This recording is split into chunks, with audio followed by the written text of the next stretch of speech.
si, umasa, rikete mekeya. Çot. Sakamanda badani, revena sekteya. Right now, urama sakadi kalanda lagada. Yes, galose. पवित्र आत्मा, तेरे अभिषेक आए. Right now. Fire. Rikana masakeya.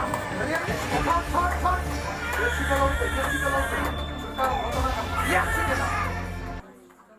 लोग थे, उनके जो मन था, जो मेंटालिटी था, डिप्लोमेटिक था उनके मन. परमेश्वर की आश्चर्य कर्म को पाने के बाद, छुटकारा को पाने के बाद वो परमेश्वर की उपस्थिति से दूर हो जाते थे. वह परमेश्वर को भूल जाते थे. वह उसके अद्भुत कामों को वो लोग स्मरण नहीं करते थे.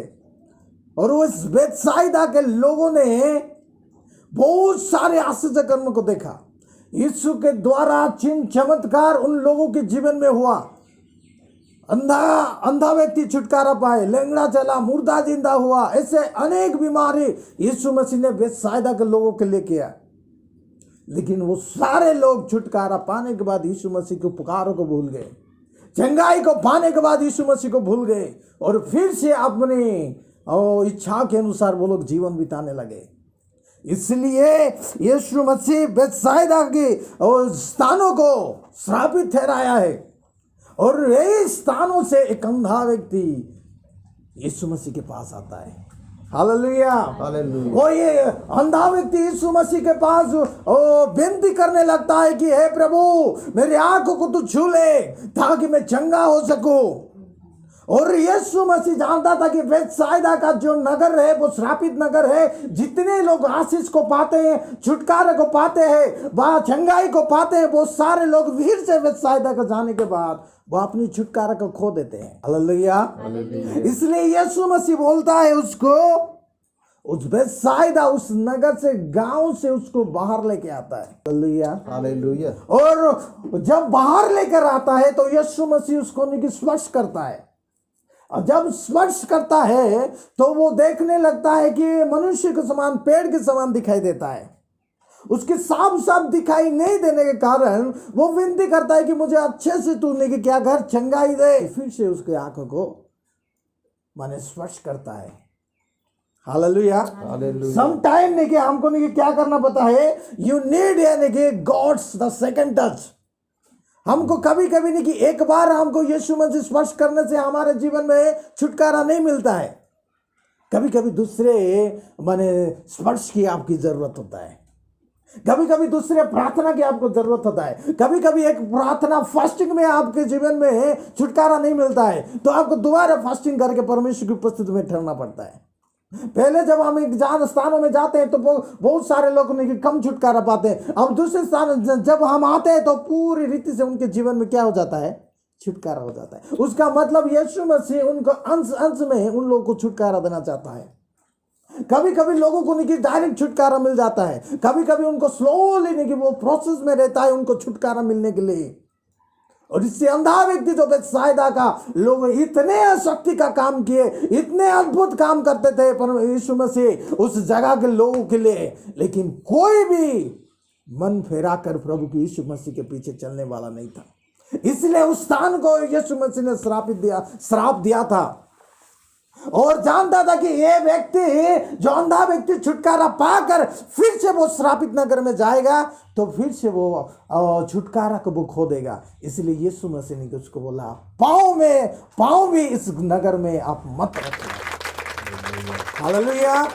हमको परमेश्वर कभी बोलता है कि उस गलत संगति से मेरे नहीं जाना है, गलत संगति नहीं करना है. क्योंकि यीशु ने जो छुटकारा दिया है, जो आशीष दिया है, जो अभिषेक दिया है, जो छुटकारा दिया है, जो अभिषेक आपके जीवन में परमेश्वर के अनुग्रह से आपके ऊपर मिला हुआ है, उसको खो ना दो बोलकर यीशु मसीह उस नगर में प्रवेश करने के लिए आपको मना करता है. क्योंकि वहां पर शैतान जो चोर के समान है कि इंतजार करता है आपको छुटकारा को चोरी करने के लिए, आशीष को चोरी करने के लिए, अभिषेक को चोरी करने के लिए.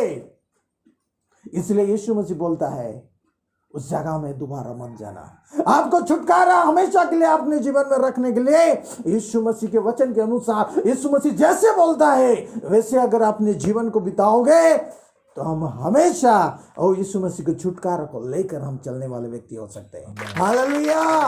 इसलिए काफी लोग नहीं कि बार बार छुटकारा को खोते हैं, क्योंकि वो फिर से वो गलत संगति में रहते हैं, फिर से वो काम को करते हैं, फिर से वो स्थानों में रहते हैं। इसी कारण उन लोगों का जीवन में हमेशा वो छुटकारा नहीं रह पाता है। इसलिए यीशु मत्ती लिखित सुसमाचार उसका 11 का 20 से 24 तक पढ़ेंगे हम लोग। तब वो उन नगरों को उल्हाना देने लगा जिसमें उसने बहुत से सामर्थ के काम किए थे, क्योंकि उन्होंने अपने मन नहीं फिराया था। हाय खुराजिन, हाय बैतसैदा, जो सामर्थ के काम तुम में किए गए, यदि वे सूर और सैदा में किए जाते तो वे टाँट ओढ़कर और राख में बैठकर कब के मन फिरा लेते। परंतु मैं तुमसे कहता हूँ कि न्याय के दिन तुम्हारी दशा वे सूर और सैदा की दशा अधिक सहने योग्य होगी। हे कफरनूम, क्या तू स्वर्ग तक ऊंचा किया जाएगा? तू तो अधोलोक तक नीचे जाएगा। जो सामर्थ्य काम तुझ में किए गए हैं, यदि सदोम में किए जाते तो वे आज तक बना रहता। पर मैं तुमसे कहता हूँ कि न्याय के दिन तेरी दशा से सदोम की दशा अधिक सहने योग्य होगी। आमीन। हालेलुया। यहाँ पर देखते हैं कि बेतसाइदा में इतने अद्भुत आश्चर्य कर्म किए गए। अगर वो आश्चर्य कर्म किसी और के पास अगर किए जाते, किसी नगर में व किसी व्यक्ति के पास किए जाते, वो तो टाट ओढ़कर वो पछतावी हृदय से परमेश्वर के पास आ जाते। इसी कारण यीशु मसीह ने उस बेतसाइदा नगर को श्रापित किया था, क्योंकि वो लोग मन फेराना नहीं चाहते थे। अपने जीवन में तो छुटकारा चाहते हैं, चंगाई चाहते हैं, आशीष चाहते हैं, सारे बरकतें चाहते हैं, लेकिन परमेश्वर के पास अपनी मन को बदला कर प्रभु के पीछे चलना नहीं चाहते। इसलिए यीशु मसीह ने बोला, हाय बेतसाइदा, तू दंड की योग्य है। उसको श्रापित दिया है उस बेतसाइदा को।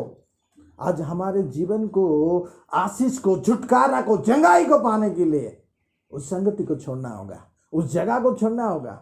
हमको परमेश्वर जिस स्थानों में रखना चाहते हैं उस स्थानों में रहना होगा। देन हमारे जीवन में परमेश्वर की आशीष को हम पा सकते हैं। हालेलुया। आज मेरा परमेश्वर इतने अद्भुत आशीष कर्म करने के लिए परमेश्वर चाहता है। इसलिए भजन संहिता 72 का 18 पद में इस प्रकार लिखा है, इज़राइल का परमेश्वर वो केवल आशीष कर्म करता है। लेकिन आज हमारे जीवन में आशीष कर्म इसलिए रुका हुआ है क्योंकि हम गलत स्थानों में हैं, गलत संगति में हैं, गलत काम में हैं। इसी कारण हम तो छुटकारा चाहते हैं, चंगाई आशीष को पाना चाहते हैं, हमारे जीवन में रुका हुआ है क्योंकि हम इस स्थानों को छोड़ने के लिए तैयार नहीं है। हालेलुया। इसलिए यीशु मसीह ने उस अंधे व्यक्ति को बेतसाइदा के नगर से बाहर लेकर आया और उसके जीवन में छुटकारा हो गया। आपको पाप की नगर से बाहर आना है, श्राप की नगर से बाहर आना है, बंधुआई की नगर से बाहर आना है, तो परमेश्वर की छुटकारा आपके जीवन में जो रखा हुआ है वो आप पा सकते हैं। हो सकता है कि पहले बार नहीं हो सकता है, दोबारा आपके जीवन में उस चंगाई को, छुटकारा को परमेश्वर दे सकता है। हालेलुया। आज मेरा परमेश्वर आपको बोलना चाहता है, हो सकता है कि पहला और स्पर्श में आपके जीवन में वो अद्भुत काम दिखाई नहीं हुआ, लेकिन परमेश्वर सेकंड टच में आपके जीवन में अद्भुत काम को करेगा। प्रभु आपको आशीष करे। हम लोग दुआ करें, परमेश्वर आपको पहले बार आपको अगर स्पर्श किया तो आपके जीवन में वो आशीष को देख नहीं पाए, लेकिन आज मेरा परमेश्वर फिर से आपको स्पर्श करना चाहता है। प्रभु के पास अपनी जीवन को समर्पित करो। हे प्रभु, आज मेरे मन को बदल लेने के लिए तू मुझे सहायता कर। उस नगर से, पाप की दशा से अपने जीवन को संपूर्ण रीति से बदल कर प्रभु तेरे निकट में आता हूँ। इसलिए अपने आप को परमेश्वर की वेदी में समर्पित कीजिए, तो परमेश्वर आपके जीवन में स्पर्शता के द्वारा अद्भुत काम को करेगा, अपनी महिमा को प्रकट करेगा। लेबे शकटगा रमंदुना सकटगटगा लेबे नंदुरिगा सिकेंदोरगा धनिका धनिमांदा। पवित्र आत्मा, टच एवरीवन लॉर्ड जीसस। परमेश्वर हर एक व्यक्ति को तू छू ले। रखंद नमा सकंद नगा धनका धनिमांदा। पवित्र मेन्ना तेरी महिमा लिखे रे शकंद नगा धनिमांदा रोबत नगा धनिका धनिमांदा। परमेश्वर पिता, आज परमेश्वर तेरी महिमा हर एक लोगों के ऊपर उतर आए, तेरी सामर्थ उतर आए। लेविना सोकोटो को रोबोटोगा अवतानी माना रिबोंद रगा डगा डगा डगा। यीशु के नाम से परमेश्वर पिता, हालेलुया। इस बहन को तू स्पर्श कर ले पिता, उनके गर्भ को स्पर्श कर ले पिता। जो भी बंधन, जो अंधकार की शक्ति जो श्रापित नगर से ओ जिस स्थानों में है प्रभु, तू वहां से तू बाहर लेके आ जाना चाहता है, उनको छुटकारा देना चाहता है प्रभु। यीशु के नाम से उन गर्भ को पिता में यीशु मसीह के नाम से तेरे दास होने के नाते में रिलीज कर देता हूं। यीशु के नाम से खुल जाए पवित्र आत्मा, तेरी आग, तेरी अभिषेक से हर एक जो है यीशु के नाम से टूट जाए। रिको नमा सकदू नगद न कदम न कदम मांदा, यीशु के नाम से छू ले पिता। परमेश्वर पिता, इस वक्त परमेश्वर पिता उनके हस्बैंड को भी आशीष करना पिता। ओ यीशु के नाम से तेरी महिमा को प्रकट करना परमेश्वर। इस परिवार की हर एक सदस्य को तू आशीष करना।